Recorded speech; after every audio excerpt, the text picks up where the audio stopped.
મહેસાણાના મંડાલી ગ્રામ પંચાયતમાં ભ્રષ્ટાચારનો મામલો આવ્યો સામે।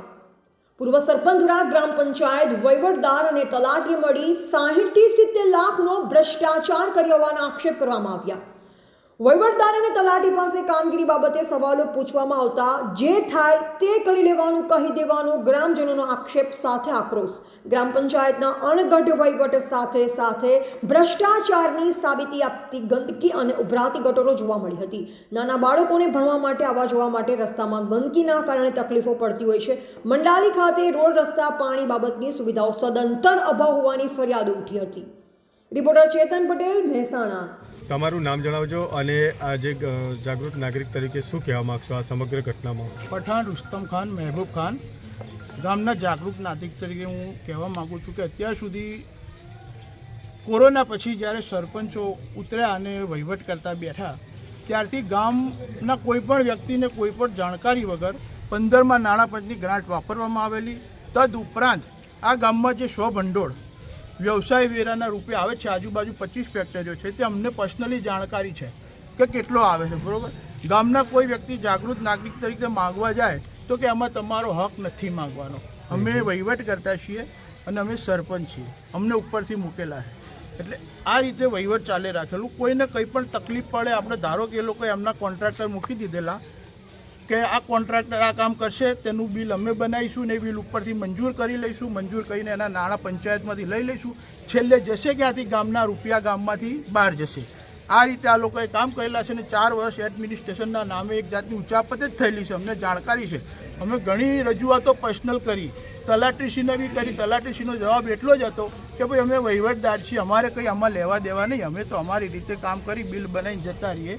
આજે એક લોકલ મજૂર બી કામ કરે ને એને 100 રૂપિયા 500 રૂપિયાનો ખાડો ગોદેલો હોય કે 1000 રૂપિયાનો, તો એને 100-200 આલીને એમને 15,000 20,000ના બિલો બનાવેલા, બધું પોતપોતાની રીતે કરેલું। હું ખુદ મેં પંચાયતમાં વહીવટ કરેલો, મને પણ જાણકારી છે કે પંચાયતનો વહીવટ કેવો હોય, કેટલા રૂપિયા ક્યાં જાય, શું થાય।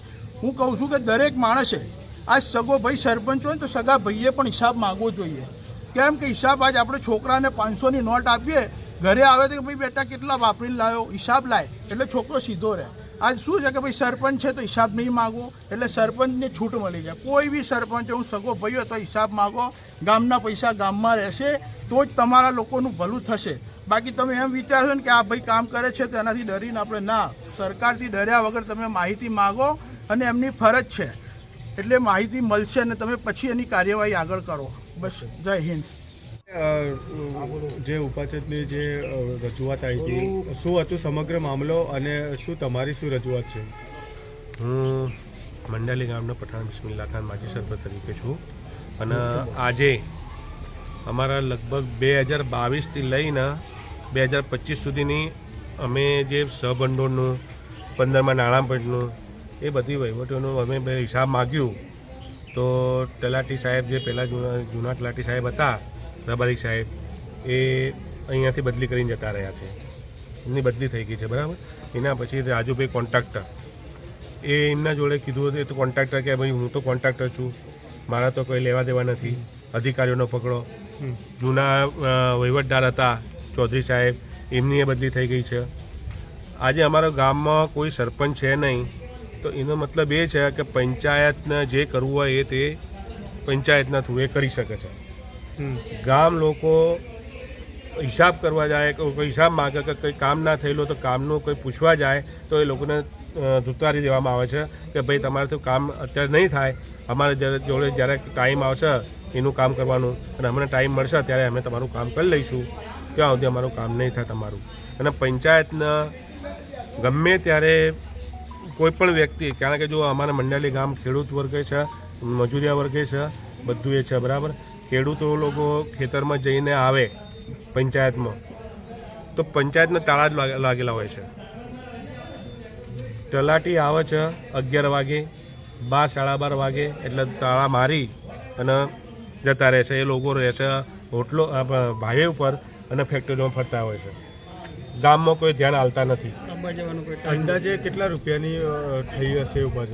અંદાજે જો અત્યારે મેં ઓનલાઈન મેં કાઢ્યું છે, બરાબર, મારા હિસાબે તો અત્યારે 60 લાખનું મેં કઢાયું છે, પણ 60 લાખ ઉપર જ છે અમારું।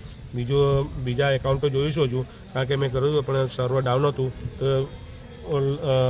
ડાઉનલોડ થયું નહીં. જેટલું ડાઉનલોડ થયું એટલું મેં કાઢીને આપ્યું છે. અત્યારે લગભગ 80 લાખ જેટલું અમારું 15માં નાણાં પંચ અને સબમંડળ થઈને હતું. એમાંથી કોઈ પણ જાતનું અમારા ગામમાં અમે તમને ગામમાં લઈ જઈશું. વિડીયો ઉતારો, તમે જોઈ લો અમારા ગામમાં કેવી સ્થિતિ છે અત્યારે. થર્ડ ક્લાસ ગામ કહેવાય ને અમારું, થર્ડ ક્લાસ ગામનું એવું ગામ કરીને મેં આ લોકોએ મૂકી દીધું છે. અત્યારે સ્કૂલ છે અમારી સામે જ, આપણા પંચાયતની સામે. ત્યાંથી છોકરાઓ ઘરેથી આવતા હોય ને તો ત્યારે એમના પગ કીચડવાળા થઈને સ્કૂલમાં જવું પડશે એમને. બહુ ગંદકી છે એ જગ્યા પર, એ રસ્તા ઉપર. આના લઈને આગળના સમયમાં જે ઇલેક્શન બાબતે પણ શું અસર થશે? તમે ગામમાં ઇલેક્શનમાં સરપંચ રહી ચૂક્યા છો, તો આ તમે જે મુદ્દો ઉઠાવ્યો છે તો તમારા આગળના સમયમાં શું કંઈ અસર થશે આની? જો એ સરપંચની વાત આખી અલગ છે, બરાબર. અને મને કોઈ નુકસાન થાય ને એ પોતે હું સ્વીકારી લઈશ કે ભાઈ મને મારા પોતાને નુકસાન થશે, બરાબર. ગામને નુકસાન થાય એ મારાથી સહન નહીં થાય. એટલે ગામવાળાને લઈને હું ચાલું છું. ગામવાળા જે પણ યોગ્ય કરશે એ મારા માટે મંજૂર છે. મને તમે આની રજૂઆત ક્યાંય કરી છે આગળ? હા, રજૂઆત કરી છે. તલાટી સાહેબને 2 વખત, મેં 2 થી 3 વખત ફોન કર્યા હતા, પણ તલાટી સાહેબ કે મારે આ કામ છે, મારે હું અહીંયા છું, અત્યારે હું આવી નહીં શકતો. ના, અત્યારે પહેલાં પંચાયતથી સ્ટાર્ટ કરીએ, એના પછી આગળ વધીએ. અને જો એવું થાય કે ગામવાળો ચાહે છે, બરાબર, કે ભાઈ આના ઉપર FIR કરવી છે, તો પછી ગામવાળો જે કરતા હોય એમના અંદર મારે સહકાર આપવું પડે ગામ લોકો તરફથી.